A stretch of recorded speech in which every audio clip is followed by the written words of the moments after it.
Hiya, welcome to my channel. I'm Dilly and today I'm up at my Ma's house and I'm going to film her and ask her about her Christmases during the war. So there we are. This is her. You'll hear me in the background, but you won't see any more of me until the end. You'll be pleased to know. We kind of covered the war with what you can remember and so on, with your billets and your going home and what it was. Now, you were 13 when war broke out. Do you remember your Christmases before that, before the war, before rationing, before all that? Yeah. And do you remember what you had to eat and what Grandma did, how she cooked it, where she got it from, what sort of food there was? Where she got it from, of course, in those days were individual shops. You had your own butcher that you went to, which is what happened with rationing. You had a butcher and you just he had your book.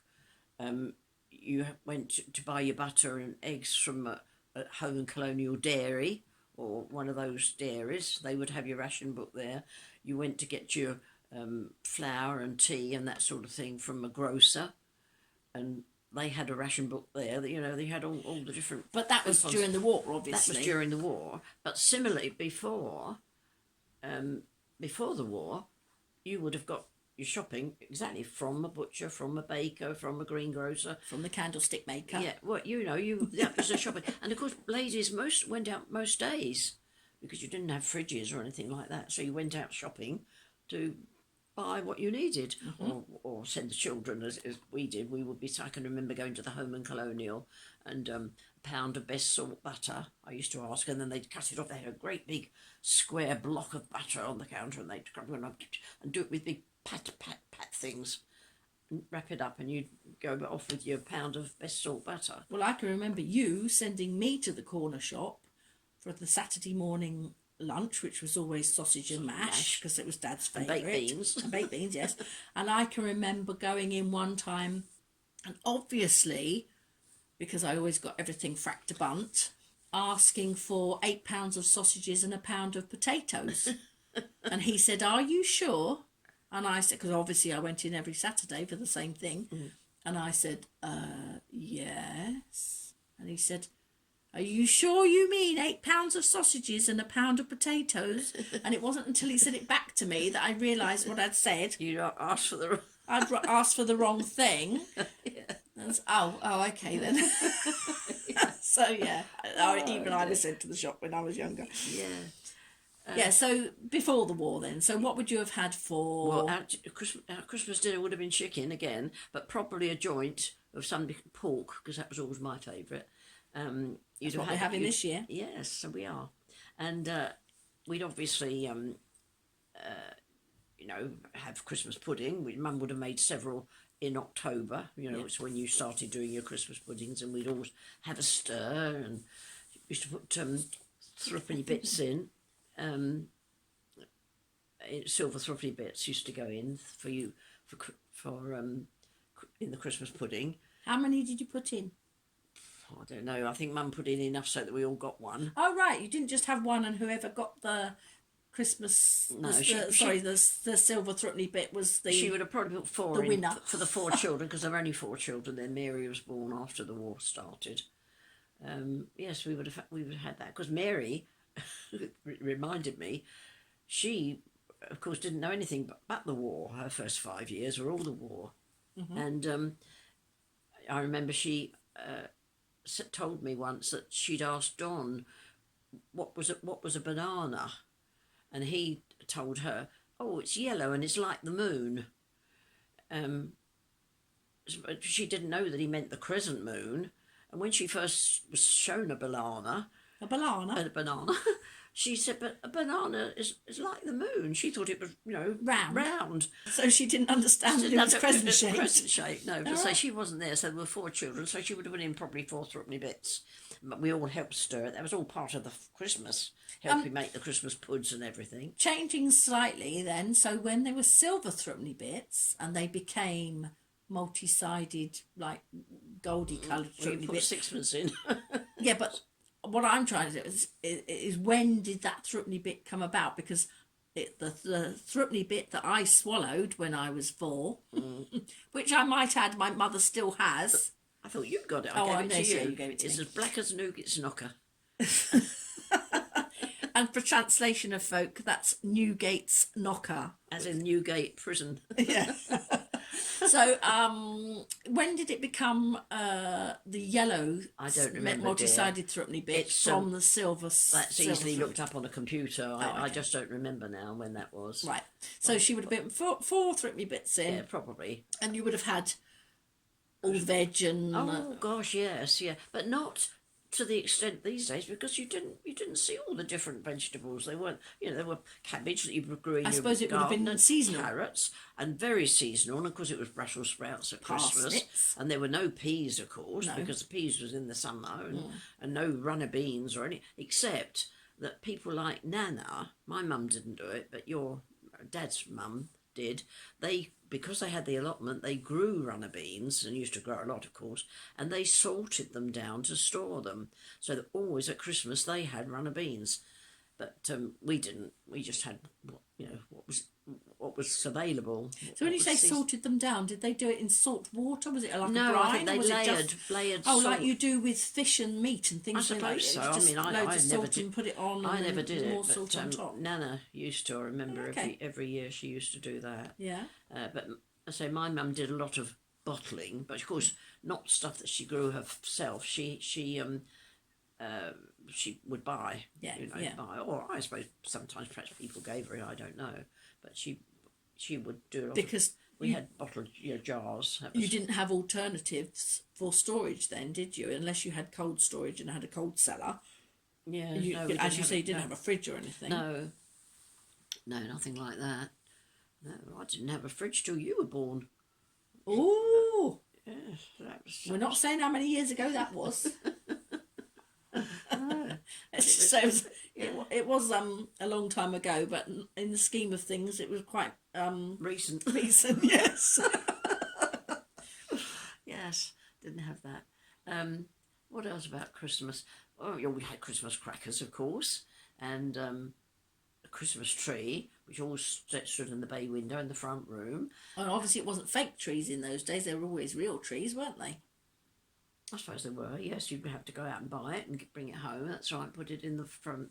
We used to have one that went to the ceiling. We used to have a big tree, and fairy lights, and they always needed mending or doing something. And my dad was hopeless, of course. He couldn't. Mum did all those sort of things. All the practical things.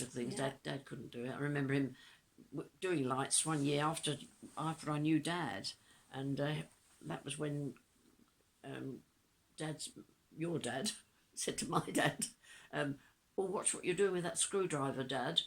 And Dad said, "Why? What do you mean? Like this?" And he sort of shot across the room because he put his screwdriver in a live thing, and he was trying to mend. I'm surprised he survived as long as he did. I know. He was totally impractical, wasn't he? Totally impractical, yeah.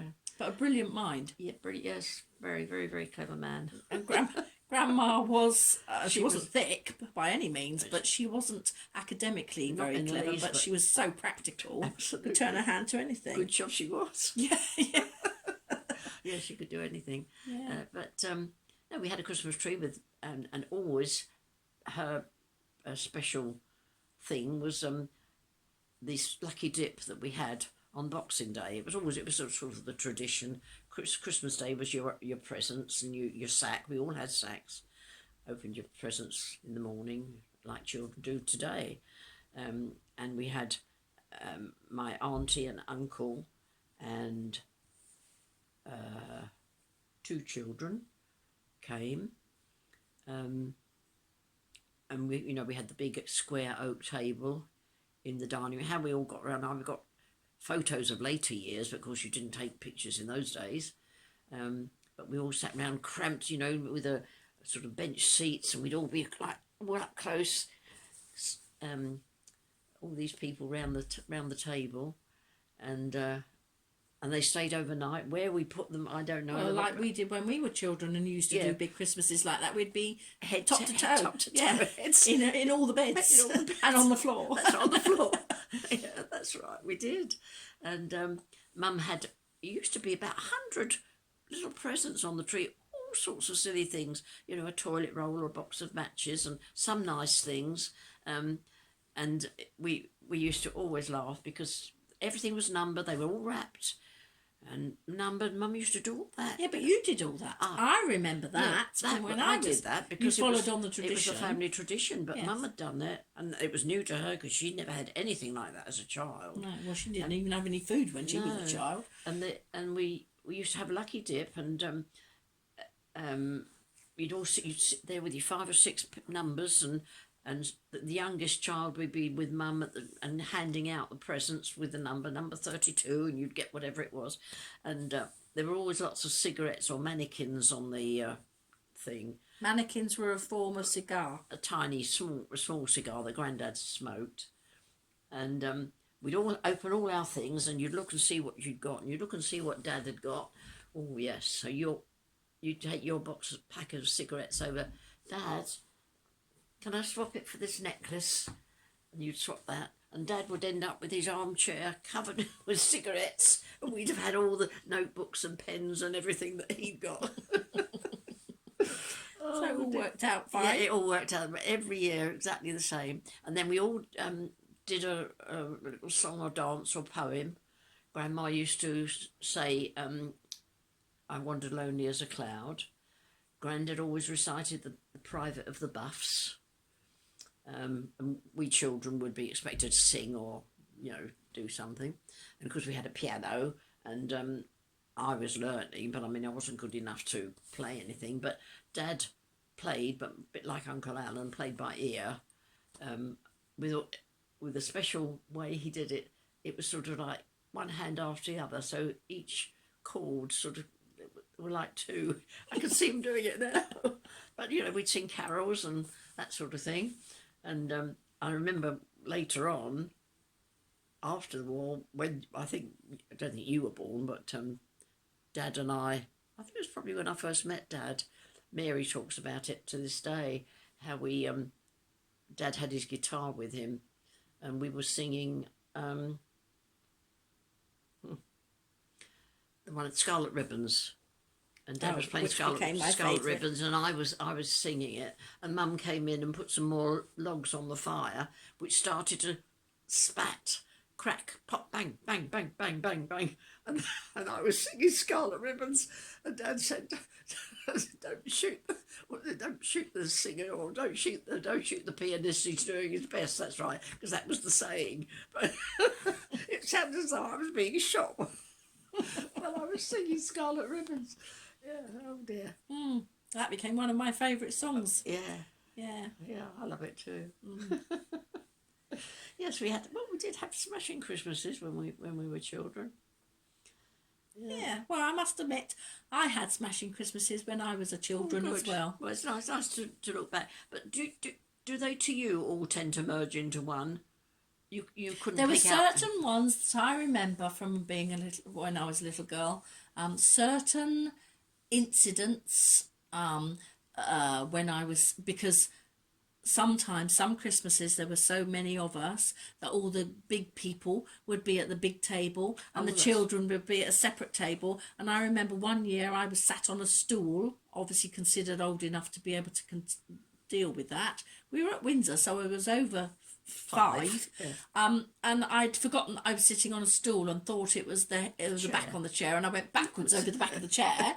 I remember that. I remember one Christmas where you had a BOAC flight bag thing, a plastic bag for a Christmas present, and I remember the smell of it. Yeah. And for years afterwards, if I had smelt that plastic smell, it reminded me of Christmas. Yeah. I can remember I had a Chatty Cathy doll one year. Yes, I remember that. Yeah, that was bloody horrible. I loved it.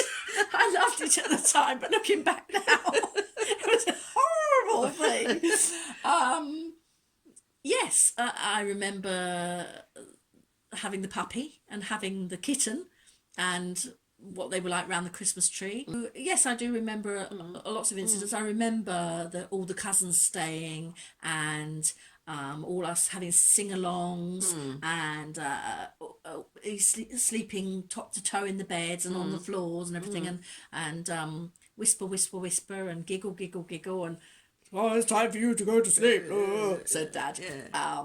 Yes, so yes, I do remember You a do lot of that, remember. and all of the Christmases were wonderful, and I wanted to repeat that for my children, as Yeah. you had done for your children, and I always made a lot of Christmas. I know you always have done, with your themed Yes, but things. not just the theme, just the everything, the doing the presents and making a big fuss of everybody and everything. So yes, I wanted to continue that. And like you always bought us when we left home, a Christmas tree bauble. I have continued that with my children. I now do it for the grandchildren. Yeah. So yes, I do remember it's all nice, that. It's lovely to have traditions like that and to be able to keep them going. Yes, it is. Has it been nice to reminisce? It has, yes. Yes, I'm annoyed that I don't remember more. So when I think about the Christmases before the war, they all merged together, and I suppose the wartime Christmases must merge together too. But then, my mum is approaching. She's 95. Yes, exactly. Her 95th birthday in a few months' time. So I think she's can be forgiven for not remembering I do all remember, things. the other thing, when we were talking about food, I can remember doing an audit, because I was an audit clerk. I can remember doing an audit in Fleet Street. It was a firm called Attilic Press. See? Yeah. Silly, I remember that. And we asked, where locally could we get lunch? My senior, Mrs. Toms, and myself. Oh, there's a little cafe round the such and such a road. This was off Fleet Street. And we went to this little cafe, and we had steak. I mean, steak was sort of unheard of, but we in our innocence, oh wow, perhaps it's black market steak or something, or I fancy serving steak, because you go to Lyons Corner House and you've got whale steak, which wasn't very nice, but we used to have it. But we had it, and because we came back and told them, oh, thank you for telling us about that little cafe. Do you know what we had? Oh yes, they always do that, because they sell horse meat. It was horse we'd been eating, and it was very nice. We didn't go back there again. But isn't it silly? The fact that you wouldn't go back there again because it was horse meat, yet you'd think nothing of eating a cow. Yeah, but you'd think nothing of going back and eating a cow. Exactly. It was stupid, but we thought, oh dear, fancy, how could it, like sort of eating a dog, you wouldn't do it. No. Silly, isn't Well, it? some people do. Well, yeah. And I remember that all my life, that restaurant or cafe it wasn't a restaurant, a cafe, where we had horse steak. Oh dear. We're all in our innocence.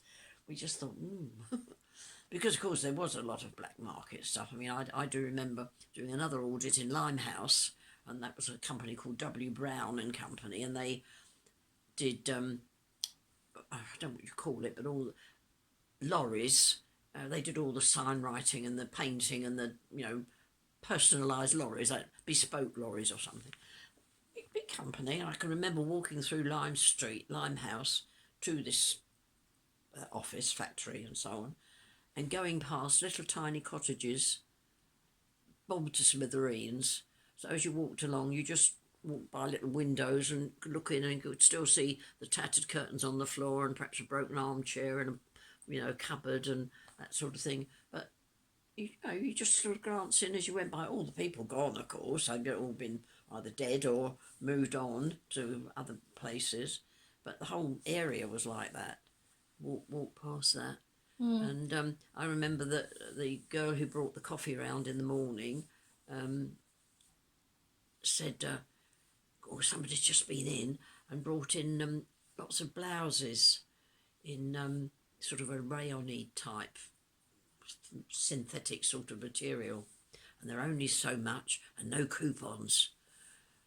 So I had two. I had a pink one and a blue one, and of course took them home, and no coupons. Oh, said Mum, oh dear, fancy you doing that, buying something on the black market, all horrified. And because I thought, oh, I was all excited thinking I'd got something, but of course it was breaking the law. And you hadn't realised it was like on the black market as such. No, I mean, it was just just, oh, lovely, you know, they offering this to me, and to Mrs. Thompson. I don't know whether she probably did. I can't remember whether she bought a couple of blouses, but you know, it was a bit like I suppose being told, oh, it fell off the back of a lorry or something like that. But you know, but obviously it was Naughty. naughty, yes, Very naughty. Somebody selling it on the black market. Oh yeah, I had a pink and a blue one. I remember it well. Well, thank you very much for your time once again. My pleasure. And I'm sure one of my the people that I follow and that he follows me, and he always asks after you, and that's Gary. That's Gary. Yes, I remember Gary the name. From, yes. Escape the Matrix. Yeah. Yeah, I'm sure he'll be quite interested to listen to all your reminiscing. Unfortunately, I don't remember as well as I should.